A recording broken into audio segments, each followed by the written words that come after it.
Hello friends, welcome back. అందరికీ నమస్కారం. So ఇవాళ వీడియో ఏంటంటే జావా వెహికల్‌కి జనరల్ సర్వీసింగ్‌లో చేయించుకోవాలి అంటే యాక్చువల్‌గా జనరల్ సర్వీస్ అంటే మొత్తం అంతా ఓవరాల్‌గా చెక్ చేస్తారు కదా! సో ఓవరాల్‌గా షోరూమ్ వెళ్ళకుండా నియర్ మీ పక్కనున్న దగ్గరలో ఉన్న సర్వీస్ సెంటర్‌లో ఏవేవి చేయించుకోవాలో, ఎలా చేయించుకోవాలో మొత్తం అంతా కూడా మీకు పిన్ టు పిన్ ఇవాళ మీకు ఈ వీడియోలో చెప్పబోతున్నా. వీడియోనైతే ఖచ్చితంగా ఎండ్ వరకు చూడడం ట్రై చేయండి. మీరు చూస్తున్నారు క్రియేటివ్ వర్కర్స్ యూట్యూబ్ ఛానల్. నేను మీ దీక్షిత్. మన ఛానల్ గనుక ఇప్పటికీ మీరు సబ్స్క్రైబ్ చేసుకోకపోతే కిందనున్న సబ్స్క్రైబ్ బటన్ క్లిక్ చేసి పక్కనున్న బెల్ ఐకాన్ అయితే ఆల్ క్లిక్ చేసేయండి. అలానే ఈ వీడియో నచ్చితే ఖచ్చితంగా లైక్ చేయండి, షేర్ చేయండి. మీకు జావా ఎవరైతే వాడుతున్నారో మీ ఫ్రెండ్స్‌లో వాళ్ళకైతే షేర్ చేయండి. కామెంట్ అయితే ఖచ్చితంగా చేయండి. నా ప్రీవియస్ వీడియోస్ కనుక చూడకపోతే పైన కార్డ్స్‌లో పాపప్ అవుతూ ఉంటే చెక్ చేయండి. మన ప్లేలిస్ట్‌లోకి చెక్ చేయండి. నేను లేట్ చేయకుండా మన వీడియోలోకి అయితే స్టెప్ ఇన్ అయిపోదాం గాయ్స్. సో మీ కళ్ళ ముందు జావా 42 లెజెండ్స్ క్లాసిక్ వెహికల్ ఇది. సో యాక్చువల్‌గా జనరల్ సర్వీసింగ్ విషయానికి వచ్చేసరికి మనకు ఖచ్చితంగా engine oil, air filter, chain, coolant oil, oil, brake pads check చేసుకుంటే సరిపోతుంది. మాక్సిమం అవే ఉంటాయన్నమాట. సో ఫస్ట్ ఆఫ్ ఆల్ ఈ వెహికల్‌కి ఇంజిన్ ఆయిల్ ఓపెన్ చేయడానికి 14 సైజ్ స్పానర్ అయితే ఉండాలి. యాక్చువల్‌గా కిందన ఇచ్చేవారు, దానికి పక్కకు తోసేసారు బోల్ట్‌ని. చాలా అన్‌కంజెస్టెడ్‌గా అయితే ఇవ్వడం జరిగింది. మాకైతే చాలా అంటే మాకని కాదు, ప్రతి టెక్నీషియన్ కూడా ఇప్పడానికి కొంచెం కన్వీనియంట్‌గా ఉండదు. అండ్ దట్ టూ ఆయిల్ ఇప్పిన తర్వాత మొత్తం అంతా కూడా చండాలంగా అంతా స్టాండ్ మీదకి వెళ్ళిపోతుంది. ఆ బాధలు ఉంటాయన్నమాట. అది కిందకి ఇచ్చుంటే కరెక్ట్‌గా ఇలా డ్రాప్ అవుదును. బట్ సైడ్‌కి అయితే ఇవ్వడం వల్ల ఆయిల్ అయితే చూడండి ఆ స్టాండ్ మీద పడిపోతుంది. ఆ స్టాండ్ అంతా గలీజ్‌గా తయారవుతుంది. అలానే మొత్తం ఆయిల్ అయితే బయటికి మొత్తం ఒలిగిపోతుంది. ఓకే. ఆయిల్ అయితే మనం కంప్లీట్‌గా డ్రైన్ చేసేసాం. సో ఆయిల్ డ్రైన్ చేసిన తర్వాత ఆయిల్ వేయడానికి నార్మల్ వెహికల్స్ లాగా బయట కాదు. దీనికైతే కప్ ఉంది కదా! ఆ కప్పుకి 8 బిట్‌తో 3 స్క్రూస్ ఉంటాయి. ఆ 3 స్క్రూస్ కూడా ఓపెన్ చేసేయండి. సో కొన్ని పార్ట్స్ అయితే నేను స్కిప్ చేస్తున్నాను. ఫాస్ట్ ఫార్వర్డ్ పెడుతున్నాను. బికాజ్ తక్కువ టైంలో ఎక్కువ కంటెంట్ ఇవ్వాలంటే కొద్దిగా స్కిప్ చేయవలసి ఉంటుంది. బట్ మీకు మ్యాటర్ అయితే కంప్లీట్‌గా ఇచ్చేస్తాను. ఓకే. ఆ 3 బోల్ట్లు ఇప్పేసారు కదా! ఇప్పేసిన కవర్ అయితే కంప్లీట్ బయటకొచ్చేస్తుంది. ఓకే. బయటకొచ్చేసింది. ఇప్పుడేంటంటే మనం ఆయిల్ ఫిల్టర్ ఓపెన్ చేయాలి. అలాగే ఇంజిన్ ఆయిల్ వేసే పైన హోల్ అయితే ఓపెన్ చేయవలసి ఉంటుంది. ఈ ఆయిల్ ఫిల్టర్ ఓపెన్ చేయడానికి 8 బిట్‌తో 4 ఉంటాయి స్క్రూస్ అనేవి. ఆ 4 కూడా ఓపెన్ చేసేయండి. సో మాక్సిమం ఆయిల్ ఫిల్టర్ అనేది engine oil time to time మార్చుకుంటే ఆయిల్ ఫిల్టర్ అనేది త్వరగా పోదు. సో దీనికి కూడా ఆయిల్ ఫిల్టర్ అయితే పర్వాలేదు బాగానే ఉంది కాబట్టి ఆయిల్ ఫిల్టర్ మొత్తాన్ని కూడా నీట్‌గా క్లీన్ చేసేసాను. క్లీన్ చేసేసి ఆ ఆయిల్ ఫిల్టర్ క్యాబిన్‌లో కూడా కొంచెం ఆయిల్ ఉంటుంది ఖచ్చితంగా. ఆ ఆయిల్ కూడా మొత్తం బయటికి డౌన్ చేసేసి ఒకసారి ఒక 30 సెకండ్స్ ఇంజిన్ అయితే స్టార్ట్ చేయండి. స్టార్ట్ చేస్తే హెడ్‌లోనున్న మ్యాగ్నెట్ కాయిల్‌లో ఉన్న మొత్తం అన్నిట్లో ఇంజిన్ ఆయిల్ అంతా కూడా ఆయిల్ పంప్ ద్వారా తోడుతుంది. సో ఆయిల్ అయితే డ్రైన్ అవ్వడం ఈలోపు ఎయిర్ ఫిల్టర్ ఓపెన్ చేద్దాం. ఎయిర్ ఫిల్టర్ ఓపెన్ చేయడానికి రైట్ సైడ్ తాళంతో ఆ డిక్కీ ఓపెన్ చేసి ఏదైతే టూల్ కిట్ బ్యాక్ సైడ్ ఒక ఎల్ఎంకి బోల్ట్ ఉంటుంది. అది ఇంతకుముందు ఎవరు వేయలేదు. అలానే బయట మీకు ఎక్కడైతే మార్కింగ్ చేస్తామో అక్కడ అన్నిటి దగ్గర కూడా ఎల్ఎంకి బోల్ట్స్ ఓపెన్ చేసి జాగ్రత్తగా కంప్లీట్ ప్యానెల్ అయితే బయటికి తీయవలసి ఉంటుంది.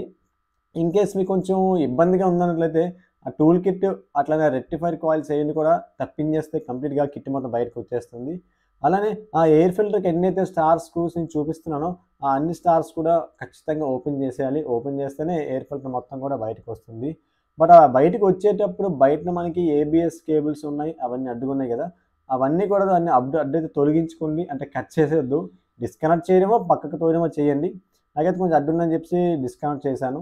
సో చూసారు కదా! ఎయిర్ ఫిల్టర్ కూడా పర్వాలేదు. క్లీన్ చేసుకుంటే సరిపోతుంది. కానీ డస్ట్ అయితే బాగా అబ్జర్వ్ చేసింది. సో ఎయిర్ ఫిల్టర్ మొత్తం క్లీన్ చేసేసి జాగ్రత్తగా మళ్ళా ఎలాగైతే తిప్పానో అదే పొజిషన్‌లో అలా ఎయిర్ ఫిల్టర్ అయితే పెట్టేస్తున్నాను.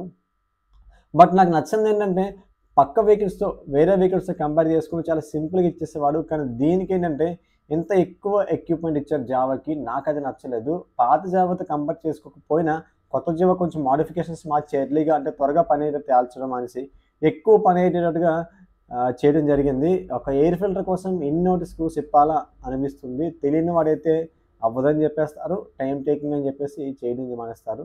బట్ సర్వీసింగ్‌లో ఖచ్చితంగా ఇంజిన్ ఆయిల్, ఎయిర్ ఫిల్టర్ మాత్రం ఖచ్చితంగా చేసుకోవాలి. ఇవి చేసుకుంటే పికప్ బావుంటుంది. ఇంజిన్ కండిషన్ బావుంటుందనమాట. సో ఎలానైతే మనం అన్ని బోల్ట్లు ఇప్పామో అన్ని బోల్ట్లు కూడా అలాగే మళ్ళీ బిగించేయాలి. సో చూసారు కదా! ఆ హోల్‌లో కూడా ఒక బోల్ట్ ఉంటుంది. ఆ బోల్ట్ అయితే కస్టమర్ ఎవరు వేయలేదు. కస్టమర్ అంటే షోరూమ్‌లో వేయించారనమాట. సో ఇది డోర్ ఎలా ఫిట్ చేయాలంటే డోర్ కింద ఒక గాడి ఉంది కదా! గాడి లోపల పెట్టి కొంచెం ఇలాగా మీదకి నెట్టితే లాక్ అయితే వేసుకుంటే సరిపోతుంది. అక్కడితో ఎయిర్ ఫిల్టర్ క్లీన్ అయిపోయింది. ఇంజిన్ ఆయిల్ మొత్తం డ్రైన్ చేసేసాము. అట్లానే ఇంజిన్ ఆయిల్ ఎంత వేయాలి? ఈ బండికి ఇంజిన్ ఆయిల్ ఎంత వేయాలి? సో దానికన్నా ముందు ఆయిల్ ఫిల్టర్ వేసేద్దాం. ఆయిల్ ఫిల్టర్ బాగానే ఉంది పాతది. దాన్ని నీట్‌గా క్లీన్ చేసి ఆ ఆయిల్ ఫిల్టర్ మీద క్యాప్‌కైతే ఒక ప్యాకింగ్ ఉంటుంది, ఐరన్ ప్యాకింగ్ అనేది, అది వేసేసి మొత్తం టైట్ చేసేసి ఇంజిన్ ఆయిల్ డ్రైన్ బోల్ట్ కూడా 14 సైజ్ ఇస్తారు. 14 సైజ్ కాబట్టి ఫుల్ టైట్ అయితే చేసేయండి ఇంజిన్ ఆయిల్ బోల్ట్ అనేది. సో దీనికి అయితే 10, 20, 50 ప్రీమియం పవర్ ఆయిల్ అయితే వేస్తున్నా. యాక్చువల్గా 1050 వాడమంటారు. అంటే డబ్ల్యూ అంటే వింటర్ అండి. అసలు 2040కి 2050కి 1050కి తేడా ఏంటి అన్నట్లయితే మనకి కోల్డ్ స్టార్ట్.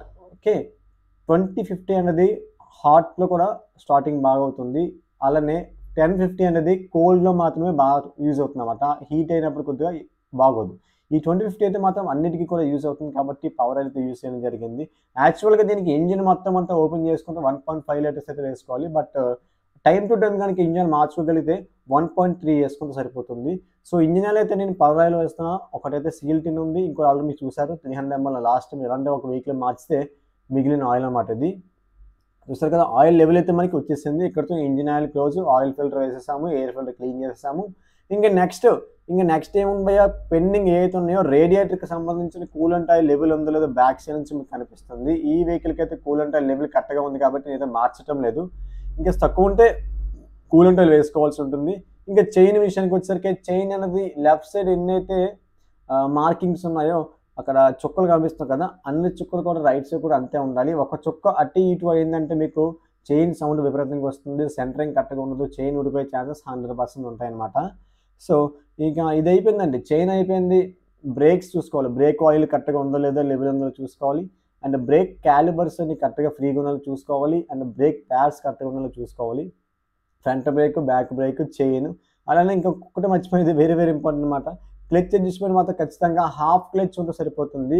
ఒక 70% క్లచ్ ఉంటే సరిపోతుంది. లేదంటే పికప్ అనేది తగ్గిపోతుంది అండ్ క్లచ్ పెట్టిన ఎఫర్ట్స్ ఎక్కువ పడే ఛాన్సెస్ ఉంటాయి.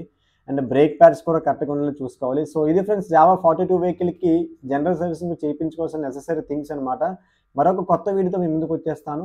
అలానే మన వీడియోస్ కనుక చూడకపోతే పైన ఛానల్ కార్డ్స్ పెట్టేసి చెక్ చేసేయండి. ఇలాంటి మరింకెన్ని వీడియోస్ కోసం మీ ముందే ఉంటాను. Until then stay tuned to creative workers and have a nice day guys.